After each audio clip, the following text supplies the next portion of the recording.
how to grow in Christ. Yan. Narinig nyo kanina, Sister Sheena, she's been here in this church for 14 years. Pero somehow, in the process, naranasan niya yung depression. Sino nakaranas ng ganun? Depression. Buti pa yung nagtaas ng kamay, honest. Yung totoo po. Ayun, ang dami biglang dumami na depress. Wala pong masama doon. Ibig sabihin, tao po kayo at buhay. Dahil pag hindi ka na nadidepress, pantay ng iyong paa. Sabi mo sa katabi mo, congratulations. Buhay ka pa. That's right. That's normal. All the negatives in this life, normal po yan. Amen? That's why we need to grow.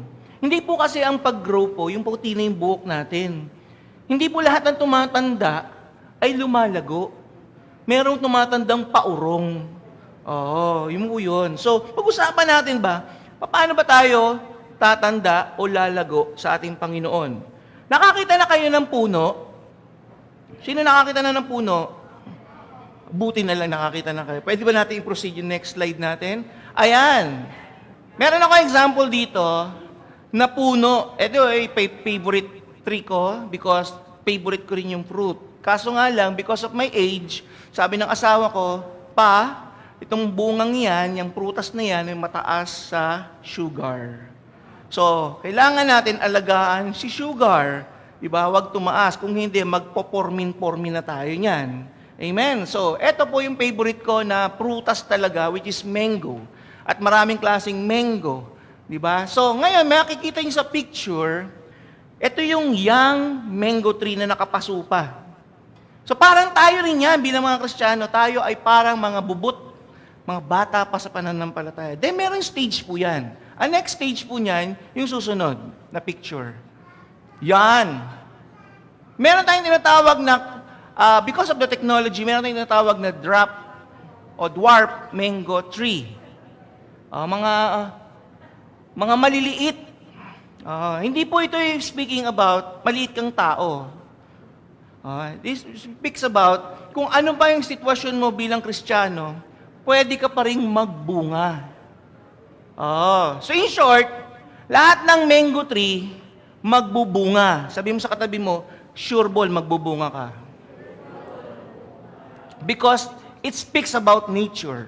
Amen? Meron lang kasing dalawang klaseng mangga, mga puno ngayon, na pinapaliit nila because siguro dahil marami ng mga bahay, so because of the technology, binabago nila yan. Nakakita na nga ako puno ng, talong, ang bunga niya ay saging. Punta kayo sa YouTube, manood kayo. Okay, so, meron ng dwarf, mango, nagbubunga. Pero ito yung natural na walang human intervention, yung pangatlong picture natin. Yon. Ito yung natural na mango tree. Sino nakakita ng ganyang kalaking mangga na puno? Ayan. Both of this mango tree, yung maliit at yung malaki, yung natural, na walang human intervention o whatsoever technology ginagamit nila doon, both of them nagbubunga. Amen? Pero in due time, in due season, hindi pa pwedeng immediate. So that's why every Christian nowadays, kailangan natin talagang lumago. Can we say amen on that?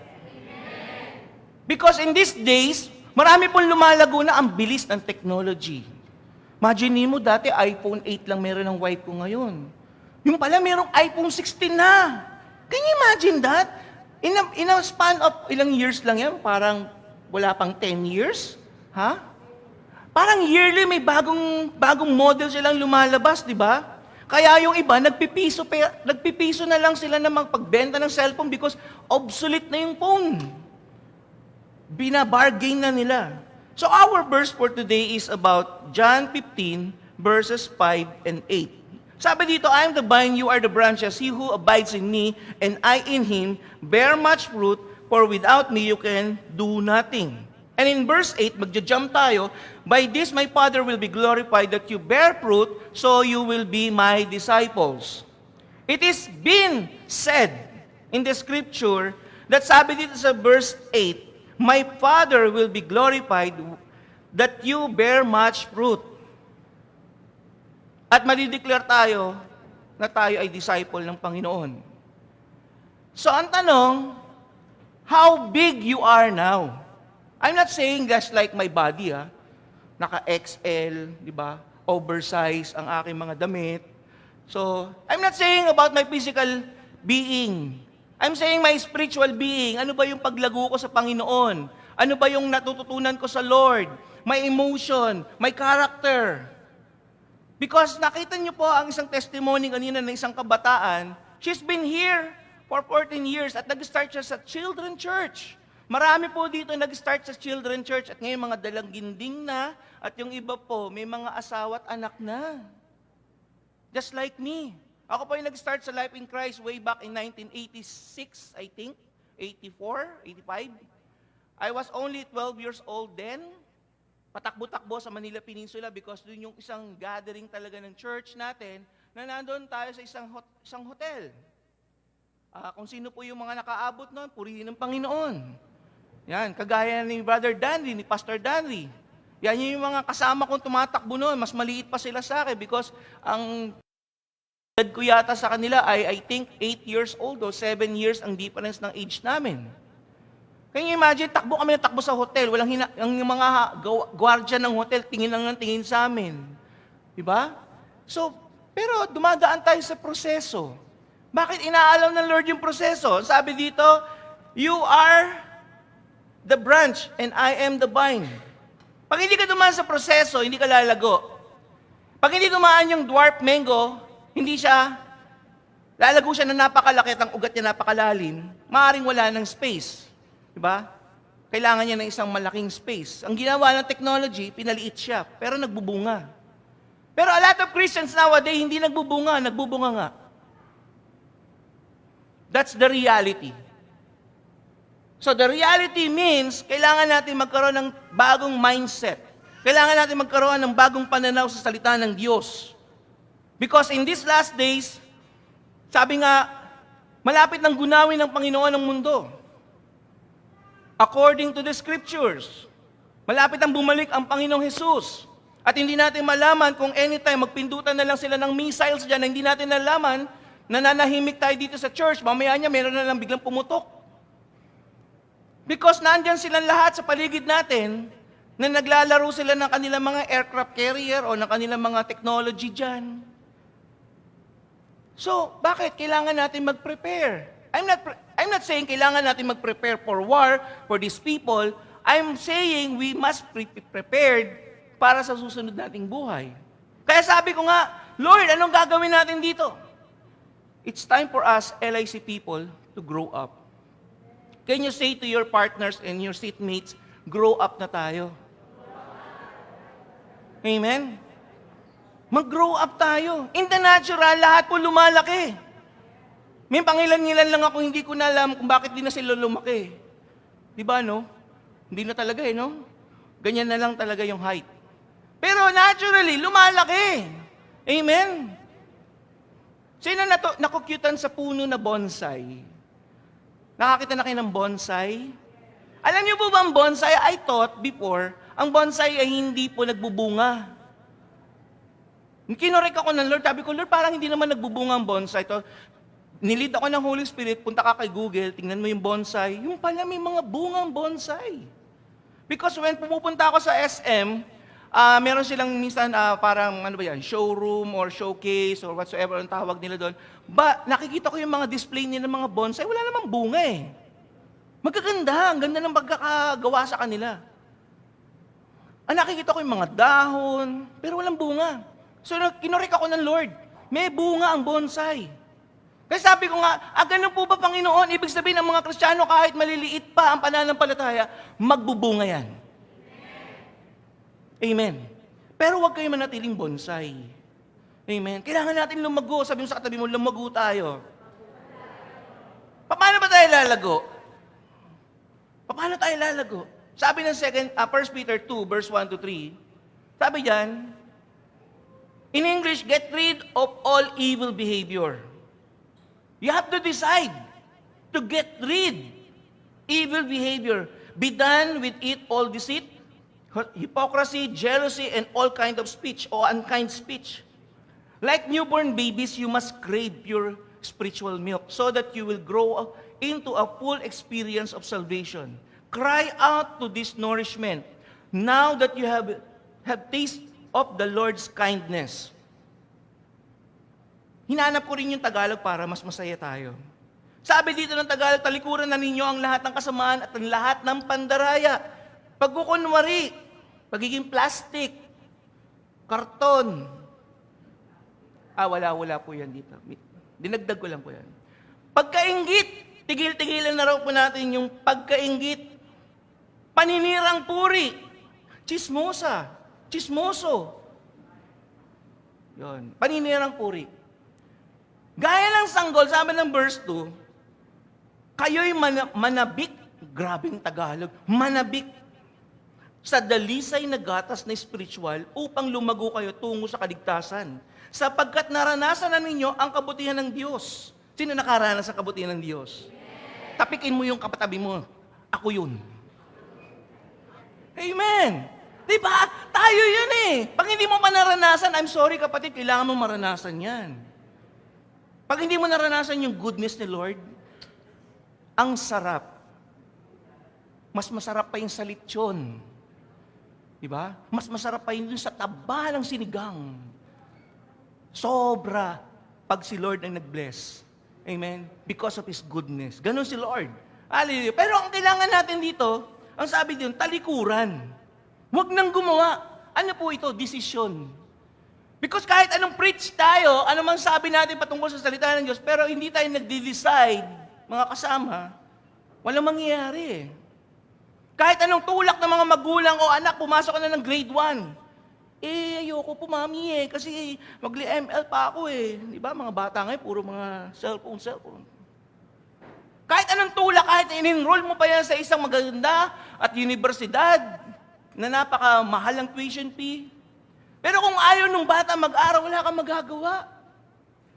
Ganon din sa mga mananampalataya, kahit anong galing. Diba? Kahit pumunta pa si Joel Austin dito, kahit si Brother Eddie Villanueva pumunta rito, kahit siya pa yung mag-preach dito sa LIC, kung hindi tayo susunod sa salita ng Diyos at hindi natin gagawin ang salita ng Diyos o talikuran ng mga bagay na sinasabi ng Biblia, hindi tayo magbabago. Amen? Kaya sabi mo sa katabi mo, panahon na para magbago. Because of this new mindset, because of these new things na ginagawa sa atin ng Lord, I believe in 2025, there will be new things na gagawin ng Lord sa Life in Christ Ministry. Amen? And this time, it will grow.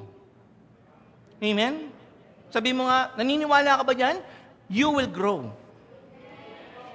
Unang palalagoy ng Panginoon dito, ikaw, at ako. Hindi po ako exempted po dyan.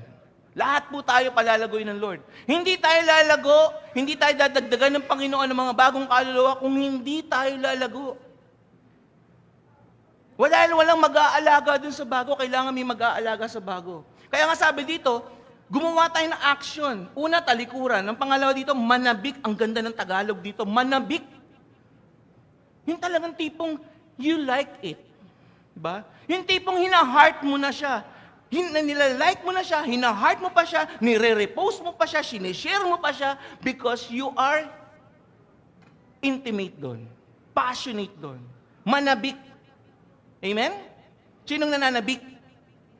Na kumain na. Okay, wala pa. Praise the Lord. So kailangan sabi dito, manabik ka sa gatas ng spiritual. Ano po ba yung salita? Ano ba yung gatas ng spiritual? Ito yung salita ng Diyos. Dahil kung hindi sa iyo buhay, ang gatas ng spiritual, which is the foundation teaching, fundamental teaching, ay hindi mo ito masishare. Marami akong kilala na matagal na mga Kristiyano, nagtanda na sila, mga 60, 70 years old, at yung iba na mayapa na. Nung nakikipagkwentuhan ako sa kanila, nagugulat na lang ako, paano ka mag-share? Nasusubukan po natin. Ibig sabihin, nagte-testify sila. Ay, ang ginagawa ko, kinakausap ko sila. Tapos, pag may problema, pinagpipray ko sila. Tapos, i-invite ko sila sa church. Which is wrong. Wala kang makikita sa Bible na invite mo sa church. Hinanap ko yun eh. Sino kaya nagturo doon? Hindi ko alam. Kasi wala akong nakita sa Bible na invite mo sa church. Ang sinabi ng Biblia, preach the gospel. Hanggat hindi mo napipreach ang gospel, ibig sabihin, hindi ka into it sa gospel. Hindi ka niyakap ng gospel. Hindi buhay sa'yo ang gospel. Pansinin mo kung ano yung gustong-gusto mong kainin, lumalabas sa katawan mo. I've known some Indian nationalities, hilig na hilig sila sa mga maanghang. Spices. Ang dami-dami, hindi nga talaga, dito sa Pilipinas, sili-sili lang eh. Sa kanila, iba-ibang flavor talaga yan. Pero alam niyo, lumalabas sa katawan nila yung amoy. Labas talaga. Kaya kung mahilig tayo dito, yung mga pagkain natin, mga cholesterol, kitang-kita sa katawan talaga yan. Amen? Amen! Pag kumakain ka ng salita ng Diyos, kitang-kita sa katawan yan. Yun eh. Ngayon, kung naranasan mo na masarap naman pala eh. Kung naranasan mo na sa Lord, masarap naman pala, gawin na natin to. Amen? Huwag na tayo humanap ng ibang putahe. Isa lang nakita ko sa Pilipino, na kahit anong ulam nagsasawa ang Pilipino, pero isa lang hindi kaya pagsawaan ng Pinoy. Alam niyo kung ano yun? Kanin. Hindi ko alam kung bakit ang Pilipino, along Asia, ang pinakamalakas kumain ng kanin. Favorite talaga natin ng kanin. Amen? Hindi mawala sa hapagkainan ng kanin. Sana ganun din. Kahit anong putahe meron sa harapan natin, ang salita ng Diyos pa rin ang ating main course. Amen? Ngayon, meron ng iba-ibang klaseng kanin eh. Nakakita ako ng kanin ang haba. Ba? Alam niyo ba yung kanin mahaba? Kala ko plastic yun eh. Manong kinagat ko, hindi naman pala. Biryani, kanin pa rin. Di ba? So ngayon, pag tayo ay kumakain ng salita ng Diyos, pag kumakain ka natural, lumalago ka eh. Pag huminto yung pagtaas mo, pag ano na. Tama? Amen? Pagkain tayo ng kain, pag huminto yung pagtaas mo, because of the age, pag ganyan na tayo. From 28 ang waistline, ngayon 36 na waistline ko. Huwag naman sana mag-42. Enough na yan ha, wala na akong pambili ng pantalon. Diba? Hindi ko hinangad maging 40 ang aking waistline. Enough na yung 36. Pero bakit? Naturally, pag kumakain ka, makikita sa katawan natin kung nagiging malusog ka eh. Pero kung puro kolesterol lang kinakain, makikita rin sa katawan mo, magiging sakitin ka. Pag mahilig ka sa matatamis, magiging diabetic ka. Kung kumakain ka lagi ng gulay, mga isda, makikita sa'yo, malusog ka, hindi ka sakitin. Amen? Ngayon, kung kumakain ka ng maraming salita ng Diyos, kitang-kita yan sa katawan. Amen. Sabi mo sa katabi mo, congratulations. Because ito na yung time mo para lumago. This is your time to grow when you have the desire to eat the Word of God. Amen. Hallelujah. Just like we enjoy watching, di ba? Yung mga teleserye, yung mga bagay-bagay na yan. Tapos ma-enjoy natin din. Yung bang tipong pag may gathering, enjoy na enjoy ka, punta tayo dun sa gathering na yun, di ba? Yung bang tipong pupunta, may 1 year planning ng youth camp, ng family camp ng church, yung talagang interested ka, yung talagang passionate ka, gagawan tayo ang paraan dito. Ipag-pray ko to Lord, provide for me, Lord. Di ba? Yung pag mayroong gawain ng small group, Bible study, yung talagang, yung ganadong-ganado kang pumunta doon. Hindi yung parang hinihila mo yung katawan mo. Hindi ko alam kung meron ka man sakit na half body na lang yung buhay sa'yo. Di ba? Pag Sunday, hindi ko alam, maraming Kristiyano hinihila ang katawan. Pero pag Monday, bigla na lang nagising ang buong katawan at papasok sila sa habulin ng MRT, ang carousel at kung ano-ano pa. Pero pag Sunday, hirap na hirap silang bumangon, hinihila ang katawan. Ay, Sunday na naman. Di ba? Dapat iba na tayo. Sabi mo, dapat iba ka na. Iba ka na. Kitang-kita ko sa'yo. Iba ka na. Di ba? Ngayon, kung hinihila mo yan, may sakit ka yatang ang tawag doon, paralyze. Pero pag ikaw yung talagang ganadong-ganado, di ba? Alas 5 pa lang ng umaga, alas 9:30 ang service, alas 5 pa lang ng umaga, nakabihis ka na. Di ba? 5:30, aalis na ako. Inunahan mo na si Sister Adeling dito. Kasi may gana eh. Baka si Sister Adeling. Can you imagine? Ilan taon na Sister Adeling? Uy, mahiya naman tayo. 76 years old si Sister Adeling. Dumarating siya dito alas 8 yata, o alas 7. Alas 7! Sabi mo, katabi mo, mahiya ka.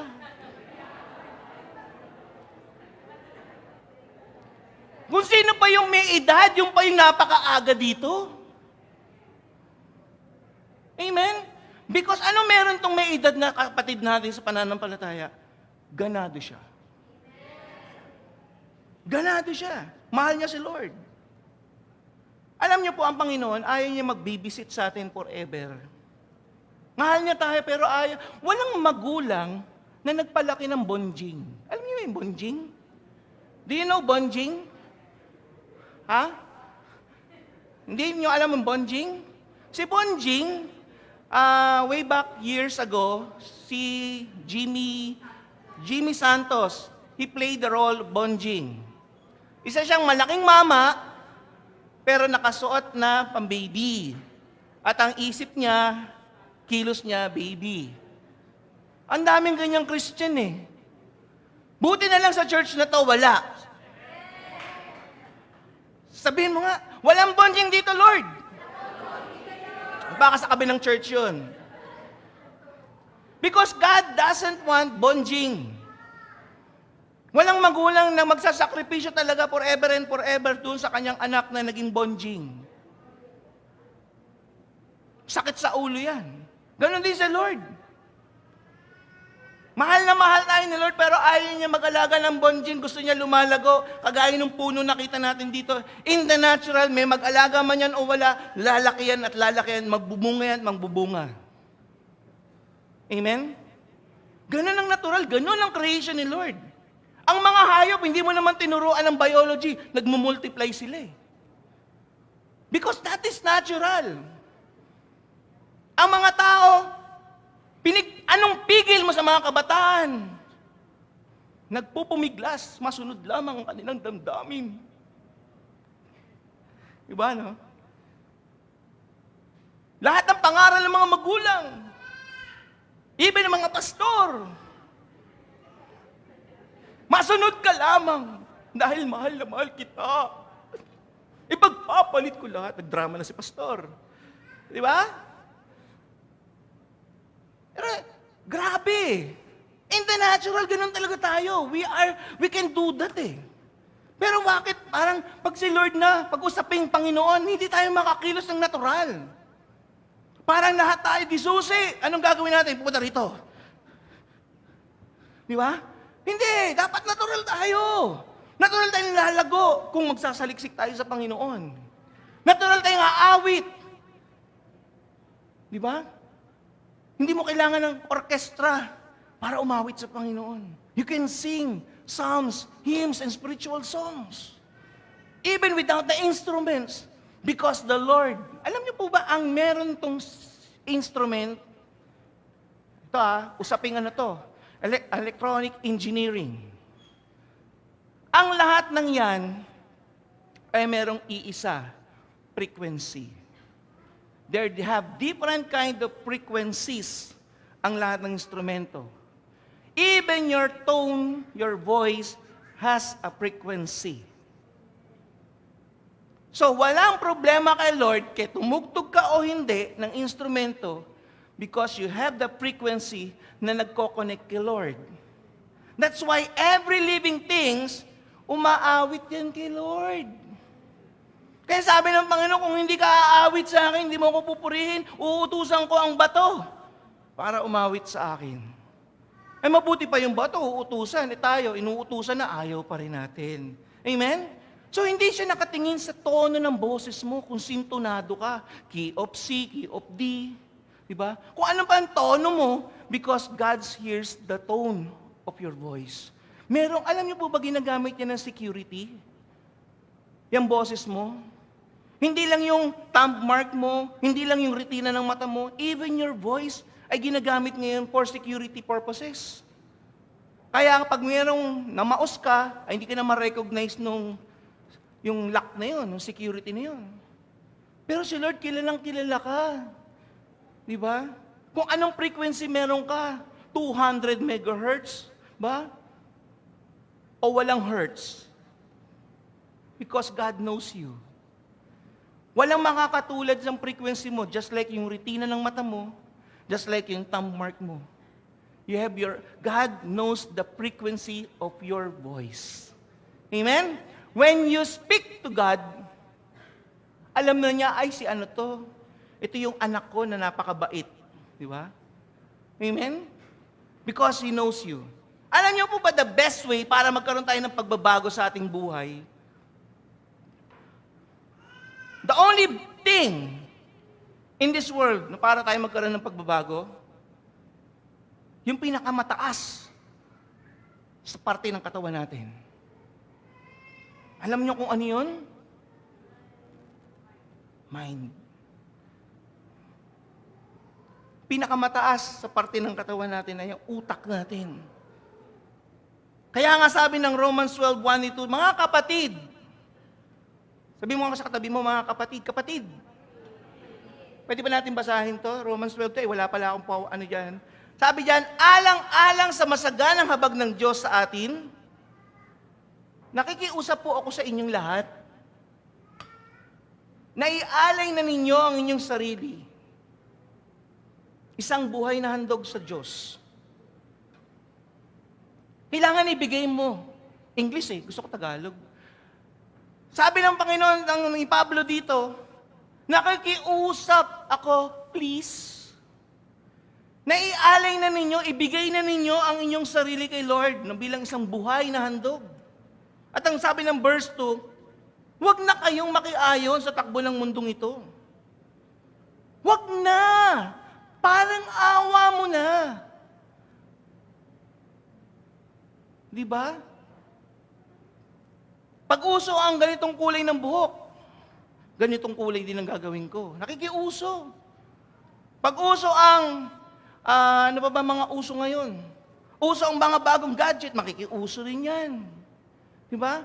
Ang sa amin ng Panginoon, kaya nga minsan nababanggit natin, ano man pagkakaya pa talaga ng isang Kristiyano sa hindi ka mananampalataya? Minsan hindi na ma-determine ng mundo. Hindi na makita ng sanlibutan kung anong pagkakaiba natin because nakikiayon tayo kasi pastor, pag hindi ako nakiayon, hindi naman ako belong sa kanila, iwan nila ako, lonely naman ako. Di ba? Pag lahat sila may girlfriend, may boyfriend, ako na lang ang matandang dalaga rito. Hindi ba ako pastor na mag-boyfriend? 36 years old na ako.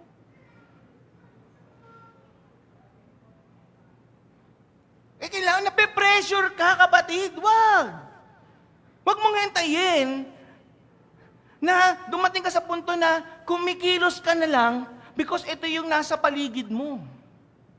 You have your own thinking. Alam niyo po bang isang karakter na hindi siya nakiayon talaga sa mundo, sa Bible, ay si Elijah. Lahat sila maayos ang pananamit, lahat sila ganyan-ganyan. Pero bukod tangi lang itong si Prophet Elijah. Nakasuot siya ng damit na galing sa balat ng hayop. Pero kaya ang tingin sa kanya ng mga tao, si Raulo. Nakikita ka ba si Raulo ng ibang tao? Pag hindi ka nakitaan na si Raulo ka, kapatid, hindi ka pa bilong kay Lord, bilong ka sa mundo. Ang lahat ng kay Lord, si Raulo. Bakit si Raulo? Di ba? Si Raulo ka na! Praise the Lord ka na Pag wala ka pa naririnig yan sa kaibigan mo, hindi ka pa bilong kay Lord. Nakikitaan ka pa na nakikibagay ka sa kanila. Amen? Huwag kang matakot dun.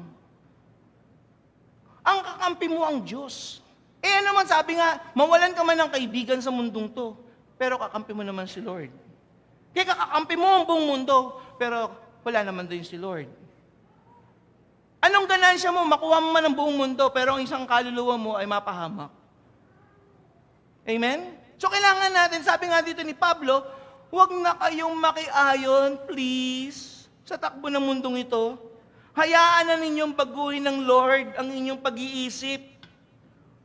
Pag binago, hinayaan niyo si Lord, di ba action word na naman, pag hinayaan niyo si Lord na mag-transform ng pag-iisip niyo, then marirealize mo, sabi dito, mauunawaan mo yung kanyang kalooban. That's the essence. A lot of Christians, hindi nila maunawaan ang kalooban ng Diyos because hindi ba bago ang kanilang isip. Kaya pag sinabi ng kanilang leader, dito ka sa kaliwa, kaliwa ka nga. Pag sinabi naman, pagpasunurin ka naman. Hindi mo talaga naririnig kasi si Lord, hindi mo nauunawaan ano sinasabi ng Lord. Because wala kang connection. May connection ka sa leaders mo, may connection ka sa church mo, pero wala kang connection kay Lord. What is important, hindi ang church mo ang nagligtas sa'yo si Lord. Hindi si church mo ang nagbigay ng buhay para sa'yo kung hindi si Lord. Ginagamit lang ni Lord ang church, ang leaders, para i-guide ka, tulungan ka, i-build up ka, strengthen up ka, i-equip ka. Pero hindi yan ang nagligtas sa'yo, si Lord. So that's why importante sa atin na magkaroon tayo ng tamang relationship kay Lord. Amen? So paano nga ba tayo lalago? Kailangan muna mag-decide ka. Mag-decide ka na ang isip mo belong kay Lord. That's why sabi ng Panginoon, love the Lord with all your heart, your mind, your soul, and your strength. Pag nakandun pa yung isip mo, ang puso mo sa mundo, hindi ka lalago. Kaya sabi nga, our thinking is where 99% of our problems comes from. 99% according to study. Pag nag-isip ka ng negative, depression, sabi ng isang kapatid natin dito, bakit siya na-depress? Because ito yung sinasabi ng mundo sa kanya eh. Paano nag-process sa kanya yun? Mind. Pag sinabi ng boss mo, ang bubita mo, process sa isip mo, ay, oo nga. Wala kang kwentang empleyado, oo nga. Sinabi ng teacher mo, wala kang kwenta, oo nga. Kasi, mind. Pag sinabi ng Lord, eto ka anak, you are fearfully and wonderfully made. Parang di naman. Tingnan mo itsura ko, Lord. Diba? Wala nga nagkakagusto sa akin eh. Tapos na ako sa kalendaryo. Buti na lang, nandun pa yung number ko sa loto. Paano na lang pagtapos na rin ako sa loto? Ano ba yung last number na pinakamaraming number ng loto? Hindi ko matandaan. Diba? Paano na lang, Lord? Nagmamadali ka ngayon. Ibig sabihin, hindi ka nakatuon kay Lord. Kaya ka nagkakaproblema. Alam nyo, anong lumalabas sa bibig nyo? Galing yan sa puso nyo. Kung ano yun galing sa puso nyo, nanggagaling sa utak nyo. Because yung brain niyo ang nagpo-process. Parang ito. Saan nanggagaling ang pagkain? Hindi dito. Dito. Pag pumasok yan sa bibig ko, ang pagkain, ipoprocess siya ng aking tummy. Kaya big belly, big tummy. Pag na-process ni big belly yan, doon pa malulusaw ngayon siya at magiging nutrient siya sa katawan ko. Kung nutritious yung kinakain natin. Pero kung mga makolesterol yan, kung ano-ano mga bagay yan, papasok ngayon yan sa katawan mo. Kaya yun lumalabas sa katawan natin. So ngayon, paano magkakaroon ng puso natin na magandang attitude, o magandang puso, pusong dalisay? Kailangan niyang may pumasok. Ay ang butas ng ating brain ay ito. Kaya nga, faith comes from hearing and hearing the Word of God. Ito. I have two ears, the left and the right. Hold them. Tama ba? Mali. Ito, hens pala yan. Ano pa? Ano pa yung butas na pinapasukan, kagaya ng bibig sa pagkain? Ang mga mata. Kung ano yung lagi mo pinapanood, tinitignan, yun yung pumapasok sa brain mo. Yung ears at yung mata, papasok sa brain mo. Isa lang ang pumapasok sa tummy, ang bibig. Nakikita niyo yung picture ng natural na ginawa ni Lord? So kung basura ang pumasok sa bibig natin, basura din ang lalabas sa katawan natin. Kaya nowadays, ang babata na nagkakasakit, pumunta ka ng dialysis center, nasa 20s na lang ang nagdadialysis ngayon. Bumabata ng bumabata ang nagkakasakit sa kidney. Bakit? Kasi basura ang kinakain ng mga kabataan ngayon. Puro junk foods. Pero samantalang nung araw, walang mga fast foods na nakikita ka sa lansangan masyado. Di ba? Ang haba ng buhay ng tao because maganda yung pinapasok nila sa katawan. Ganun din yan. Pag ang pinapasok natin sa ating pandinig, sa ating nakikita, nagpo-process ang brain natin papasok sa ating puso. Amen? That's why pag tayo ay nakapag-confess ng negative, pumasok yan sa ating buhay, sa ating isip, sa ating puso. Lumabas sa bibig. Kaya nga 99% ng problema ng isang tao ay hindi gawa ng kaaway. Kung hindi pinasok ng kaaway sa isip natin, may narinig ka, may nakita ka. So, kailangan natin i-renew ang ating mga thinking, get out our thinking in line with God's thinking. We must be matured and develop a solid, steadfast heart. Amen? Amen. So, in the natural, plant needs to grow. Ano ba ang kailangan ng isang halaman para lumago? Yan. Nakita niyo po ba ito? There are 4. Soil, water, sunlight, fertilizer. Pero because of the technology at scarcity ng ibang mga lupa, pumasok ng aquaponics and hydroponics. Pinag-isa na nila ang lupa at ang tubig. Pero wala pa rin, kailangan pa rin nila ng sunlight. Pero because of the technology again, na-imitate na nila yung radiation ng sunlight into a UV light. Kaya meron tayong indoor, di ba, na plantation. So minimal yung pestilence doon pag nasa indoor. Hindi kagaya pag nasa field, ang daming mga insekto, kaya gumagamit sila ng tinatawag na pesticide. Because yung field, maraming mga insects. So pag nag-indoor, because of the technology, ito pa rin ang kailangan. Wala na nga lang soil, water na lang siya because mayroong ng nutrients na papapasok sa fertilizer. Yung liquid nutrients po yun na hinahalo sa tubig para lumago ang isang halaman. Pero in the natural, before of the technologies, kailangan natin itong mga bagay na ito. Amen? So that's the process para magkaroon ng isang magandang paglago ang halaman. Paano sa spiritual? Meron din yan sa spiritual. Ang lupa po, balik tayo sa old technology, kailangan maganda ang lupa. Kailangan, next slide natin kapatid, kailangan ang lupa ay natanggal na yung mga bato, mga tinik, at kailangan itong araruhin, kailangan itong bigyan ng panahon para ito ay gumanda. At sometimes, nilalagyan pa yan ng fertilizer habang inaararo. Inihahanda, ika nga. In short, ang mga Kristiyano dapat inihahanda. Hindi yan uusbong na parang kabuti. Ang mga Kristiyano dapat inihahanda. Kaya nga kailangan natin magpa-equip. We have to decide na magpa-equip. Kaya nga sabi ng, di ba sa Romans, kailangan ninyong maunawaan. Kailangan ninyong hayaan, baguhin ng Diyos ang inyong pag-iisip. You have to decide. Lord, gusto ko magpabago. Paano ako magpapabago? Kailangan ka munang dumaan sa proseso. Kailangan mong maging isang lupa na mataba. Isang lupang handang taniman ng salita ng Diyos. Paano ba yan? Una, kailangan dito sabi ng Hebrews 10:25, huwag mong kalimutan ang pagdalo sa mga pagtitipon. Priority mo yan. Hindi na yung fiesta, birthday, reunion, hindi na yun. Yung gala, hindi na yun ang priority natin. Hindi ko sinabing tanggalin yan. Ang kailangan may priority tayo. Diba? Pwede ka namang gumala, pero huwag mong tamaan yung pagtitipon. Amen?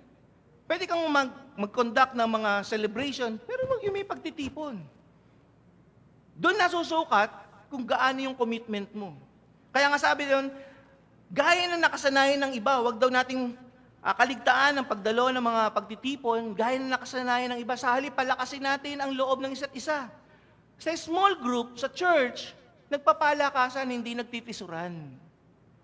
Sabi mo sa katabi mo, palalakasin ka ni Lord. Gamit ako. Hindi, dagdagan natin, lagyan natin ng emphasis yun. Palalakasin ka ni Lord. Gamit ako. Tignan mo yung katabi mo. Pag yan, tinisuran mo yan, yari ka dyan. Okay? Hindi sa katisuran kung hindi palalakasin. Lalo na ngayon, nakikita na natin ang malapit na ang araw ng Panginoon. Malapit na po talaga.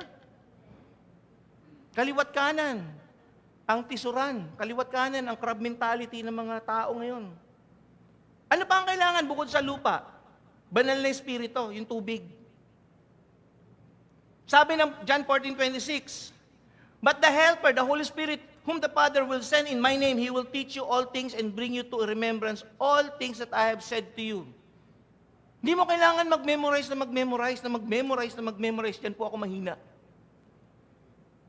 Sino yung nagpapaalala sa akin ng mga salita ng Panginoon? Tunay nga buhay sa akin ang John 14:26.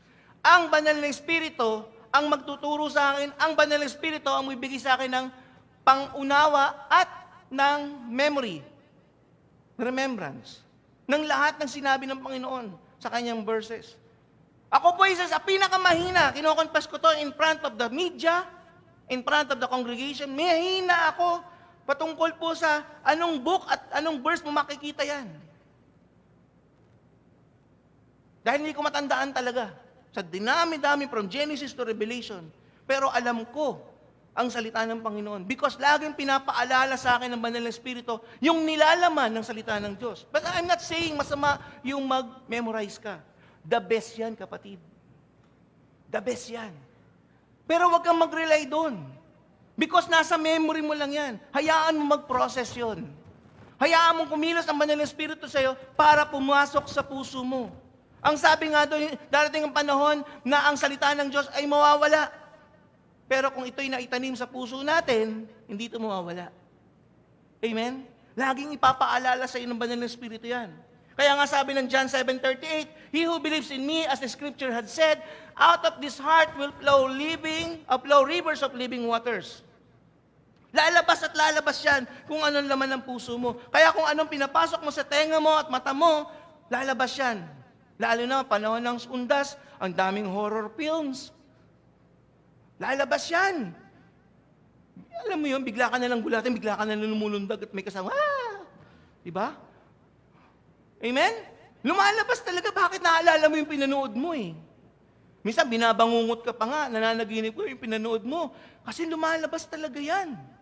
Pero kung salita ng Diyos yung pinapasok mo, minimeditate mo day and night, lalabas din yan. Salita ng Diyos ang lalabas sa bibig po natin.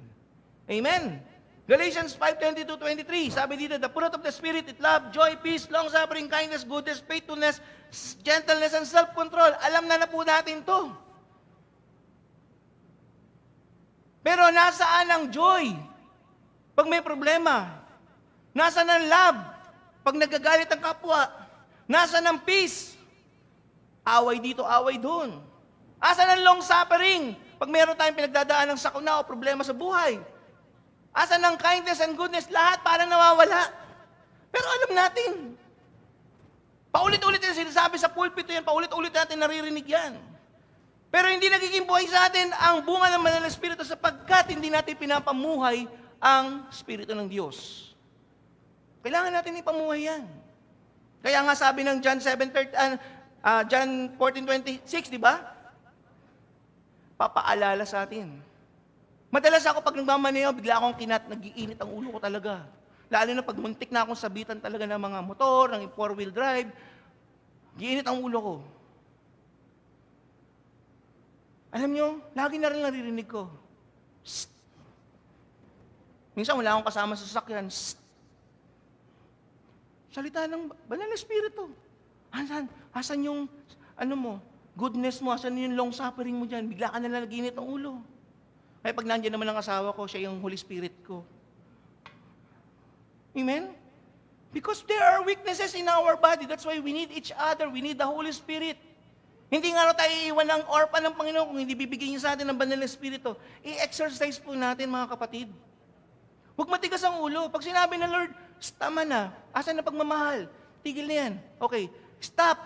Kung ano man yung ginagawa mo, isipin mo, dapat love. Dapat may joy. Dapat may peace. Kailangan mo maging alerto ka kung ano yung nangyayari sa buhay mo. Sabi nga, watch and pray. Hindi lang yun, banal-banalan, santong dasalan.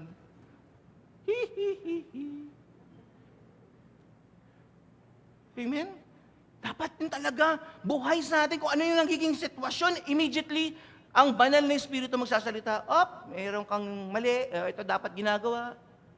Kaya nga, bukod sa aking Holy Spirit, meron akong asawa na nagre-remind sa akin. Ganun din tayo. Kung wala kayong asawa, hindi naman necessarily asawa lang. Mga kapatiran. Amen? Hindi po yan kapatidran. Hindi po yan kapatid natin. Ibang kapatid na papatid.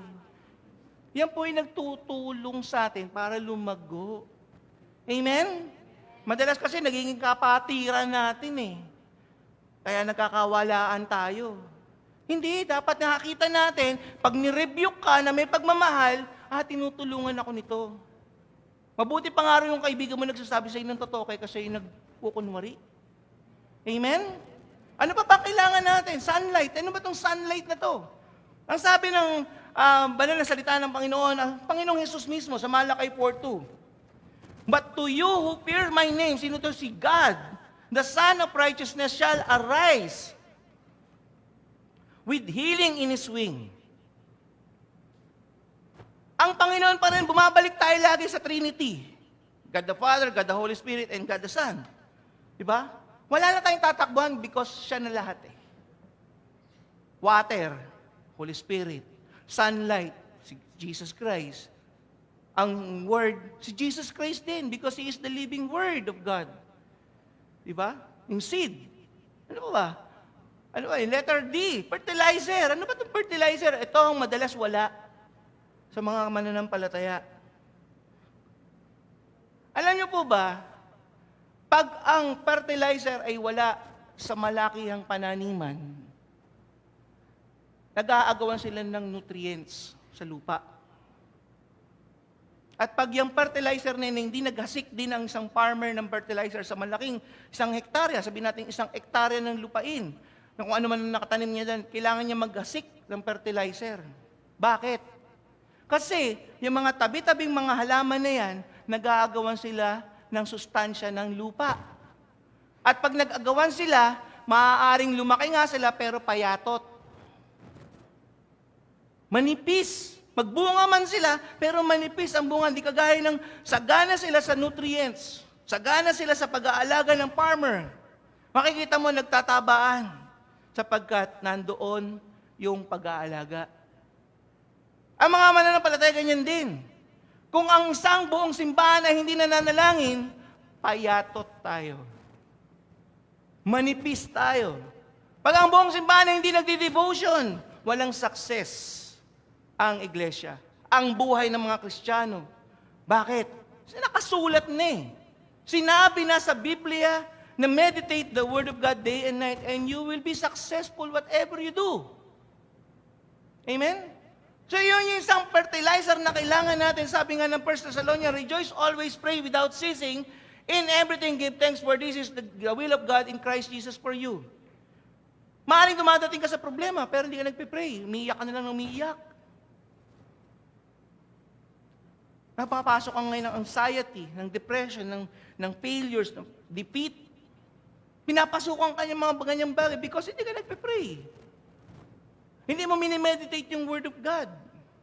Pero ang mga Kristiyano talagang nakatuon ang focus nila kay Lord. Dumating man sa biglaang sitwasyon ng buhay po nila, lalaban yan. Bakit? Hindi yan basta-basta matitinag. Pag may dumating maganda o hindi maganda sa buhay niya, nananalangin yan. Ang mga Kristiyanong yan yung mga tao na nagbabasa ng salita ng Diyos lagi-lagi. Hinahanap at sinasaliksik ang salita ng Panginoon. Sapagkat ang sabi ng Matthew 4:4, hindi lamang sa tinapay nabubuhay ang tao, kung hindi sa bawat pandesal na ginawa ng paniderya.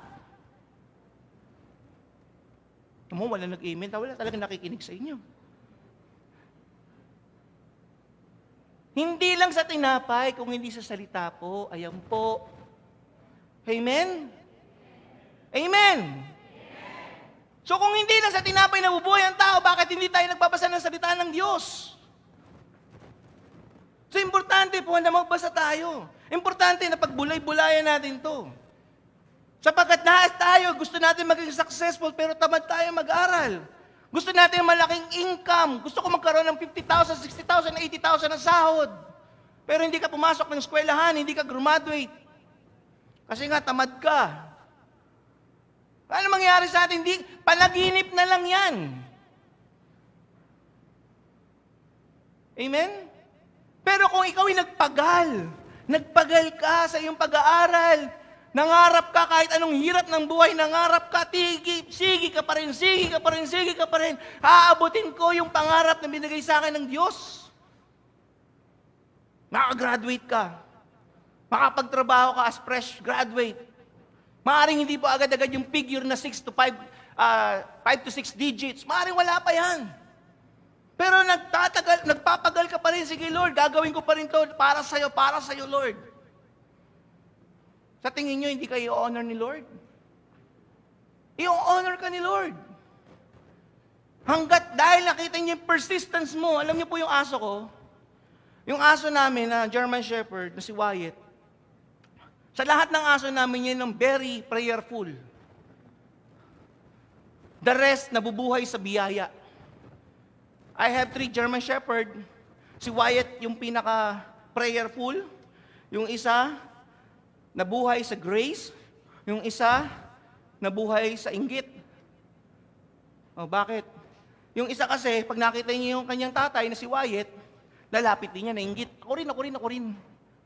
Pero may hindi naman yung inggit na maganda naman because siya rin nabibiyayaan. Yung isa talagang lalapitan mo pa, Lucy, yung girl kong si German Shepherd, Lucy, ito yung para sa yung share. Nabuhay siya sa biyaya because hindi naman pwedeng isa lang yung bigyan ko. 3 lagi sila. So divide into 3 lagi yung bibigay natin. So alam niyo yung mga prayerful, yun yung una nakakatanggap ng blessing. Yung laging malapit sa Ama. Yung laging malapit sa Amo. Amen? Kaya kung nakakatanggap ka ngayon na hindi ka malapit, kapatid, ang tawag ko sa'yo, Lucy. Ikaw yung lalapitan ng Diyos dahil ang bait-bait ni Lord, lalapitan ka, ito anak para sa'yo, grace yun. Pero yung malapit talaga, lalapit talaga sa kanyang amo, Lord, please, Lord, I want more of you. Yung mga kanta natin ganyan, I want more of you, di ba? Kapatid, hindi lang grace ang bibigay sa inyo, Lord. Dahil sabi nga ng Panginoon doon, kung ikaw ay sumusunod sa kanyang mga utos, ikaw ay kanyang disipulo, at ang kanyang mga disipulo, tumatanggap yan ng pagpapala. It's more than you ask or think of, yung blessing ng Lord. Hallelujah. So gusto ng Panginoon, bawat isa sa atin lumago. Gusto ni Lord, lahat tayo magkaroon ng bunga. Dahil ito yung first step, hindi ka magkakaroon ng bunga. Alam niyo po ba, bago magkabunga ang isang puno, namumulaklak muna yan. Hindi pwedeng bigla na lang lalabas yung bunga. Yung munang bulaklak, yun ang proseso. Paano lumago ang bulaklak? Paano lumabas ang bulaklak? Kailangan muna yung hitik na hitik yung dahon, ang ganda-ganda ng dahon, green na green. Amen? Ang Kristiyano, dapat green na green yan. Nabubunyag ang kanyang pagiging mananampalataya. At pag yan ay nabubunyag ang pagiging mananampalataya, alam niyo po ba lalabas na dyan yung bulaklak sa kanila? Alam niyo po ba ang bulaklak? Mabango yan. Naamoy niyo na ba yung bulaklak ng mangga? Ng bulaklak ng kalamansi o ano mga bulaklak? May amoy po yan. Ang bango-bango. Ang Kristiyano, dapat bumabango yan sa pananampalataya. At pag yan, ito yung tinatawag natin mga testimony. Pag may ginagawa ang Lord, yung nararanasan nila yung goodness ng Lord sa buhay nila, yan yung mga Kristiyano na namumukadkad. Mahalimuyak, nakikita ng ibang tao. Di ba? Ang bulaklak, ang gandang tignan. Nakikita ng ibang tao yung ganda ng pagiging pananampalataya mo. Etong malupit, pagkatapos ng isang puno na magbulaklak, nagbubunga na, lumalabas na yung bunga. Di ba? Anong ginagawa ng iba? Yung hindi may-ari hindi sa may-ari yung puno. Binabato. Pag ikaw namumunga na, kapatid, babatuhin ka. Yan ba ang Kristiyano? Sabi mo, Kristiyano ka, bakit ganyan pa rin, maldita ka? Yan ba ang Kristiyano? Yan, mga ganyan drama. Teleserye ito eh. Di ba? Hanggang sa pag nasubukan ng iyong pananampalataya, yan, babagsak na yung bunga mo. Yung love, wala na. Yung joy, wala na. Kaya hindi nag-prosper yung bunga.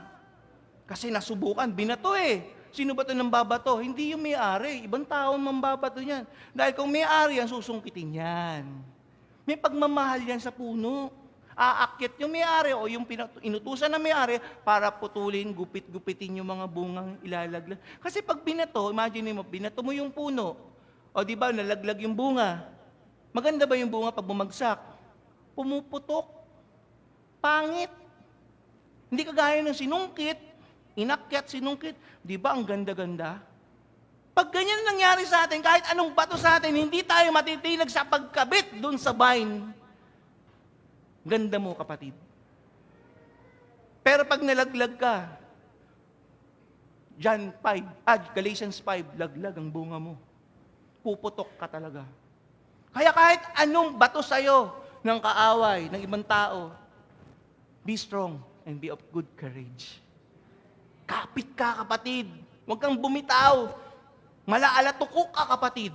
Alam mo yung tukok? Tukok. Di ba? Kung kumapit yun, malupit sa higpit. Hindi ka talaga tatantanan. Dapat ganun tayo kay Lord. Hindi sa patalim tayo kakapit kay Lord. Lord, ano itong nararanasan ko mga pagsubok? Tulungan mo ako magtagumpay dito. Huwag malaglag ang bunga ko. Kapatid, pag yung bunga mo na natili nakakapit kay Lord, grabe. Ang sarap mo. Alam niyo yung pinaka-the best na tinatanim uli na bunga? Yung tinatanim uli, yun yung nahinog, nag-mature sa puno. Hindi yung kinalburo. Kasi po yung kinalburo, hindi yan edible para i-replant o itanim yung bunga niya. Because hindi siya ripe from the tree. Amen? So, kaya ka magkakabunga ng iba, kapwa Kristiyano, because ikaw ay pinahinog ng Diyos. Ang kailangan mo lang, kumapit. Manampalataya lagi. At pag nangyari yun, kapatid, you are the next generation. You are the next generation. Alam niyo po ba, sabi ko nga sa mga kabataan sa camp, si Joshua, hindi naman talaga siya ang tinawag ng Panginoon, si Moses. Ang pumili kay Joshua ay si Moses. Bakit? Si Joshua kasi, unang-una, mahilig, sip-sip yan eh. Sip-sip. Alam niyo yung sip-sip? Kayo yun. Sa school, sip-sip. Sa work, sip-sip. Okay, ano yung pagiging sip-sip? Si Joshua yung mahilig dumikit kay Moses. Asan si Moses? Punta kay Moses. Ang maganda rin kay Joshua, pagiging sip-sip niya, pasunurin. Okay? Pag sinabi ng kanyang leader, gawin mo to, sumusunod si Joshua. Bukod sa pagiging sip-sip, sumusunod siya. Sa dinami-dami, imagine mo, milyon ang lumabas sa Israel, bakit lang naman itong Joshua at yung iilang mga tao lagi nakadikit kay Moses? Amen? Hindi niyo ba na-realize yun? Kasi gusto niyang dumikit kay Moses. Wala naman siyang sweldo ron. Pero gusto niyang dumikit kay Moses. At isa pa, bukod sa pagiging sip-sip ni Joshua, na-realize ko, sabi ko sa mga kabataan, chismoso si Joshua. Bakit chismoso? Di ba pag nagsasalita si Lord, nandun lang siya sa labas ng tent, nakikinig kung ano pinag-usapan nila ni Lord. Kaya naririnig niya ang boses ng Panginoon. Kaya ano nawala? Si Moses, si Joshua na itinalaga bilang leader po doon.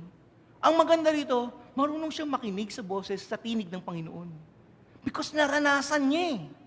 Hindi man directly, pero naranasan niya kasi mahilig siyang sumiksik. Mahilig siyang makinig. Dapat ganun tayo. May pusong nagsasaliksik. Kahit hindi tinatawag, Pastor, gusto ko pong makinig. Pastor, gusto ko pong matuto. Yung nagsasaliksik ka. Kagaya ng binanggit ko, di ba? May kakilala tayo dito. Nalabas-pasok sa kulungan. Walang ginawa yan kung hindi sumiksik. Kay Pastor Tony, Pastor, after several years, pastor na siya. Bakit? Hindi si Pastor Tony nagpabago sa kanya. He is just a simbolo ni Joshua. And I praise God for that person. Because that person, grabe kung sumiksik talaga. Naririnig niya ang salita ang boses ng Panginoon, na pagsiksik niya, nakikita niya na papasa sa kanya yung anointing. Amen? Sinong gusto lumago? Huwag niyo nang hayaan, tapik-tapiking kayo. Magsiksik tayo sa Lord. Amen? Magsiksik kayo sa small group niyo. Kung wala kayong small group, I encourage you. You must belong to a small group. Because yung small group leader ninyo, yung mag-shepherd sa inyo, yun yung magtutulak sa inyo sa next level ng Christian life nyo. Attending church every Sunday is not enough. Sasabihin ko na sa inyo yung totoo. Sabi ko nga sa inyo, I've been here in this church when I was only 12 years old. At ganun din, I have contemporaries dito sa loob ng simbahan before. Pero iilan lang sa amin ang talagang sumiksik para magkaroon po ng puso hanapin ng Diyos. I'm sad to say, maraming umalis at hindi nagpatuloy. But this is the new generation. And through your pagsisiksik sa inyong leader at sa Lord, magle-level up ka. I'm not saying you will be all pastors, pero yung level na nagbubunga ka. Yung level na talagang makikitaan ni Lord, yung accomplishment mo dito sa lupa, hindi yung mga plaque o certificates, but yung bunga mo na importante sa Panginoon, which is kaluluwa. Because isa lang ang mission ng Panginoong Hesus nang pumunta siya dito sa lupa, to seek and to save the lost. Hindi para siya ay paglingkuran, kung hindi siya ay pumunta dito para maglingkod. Amen? So yun ang hinahanap ng Panginoon. Yung heart of a servant. Ikaw po ba yan? Kayo po ba yan? Kung kayo yan, pwede po ba tayong tumayo?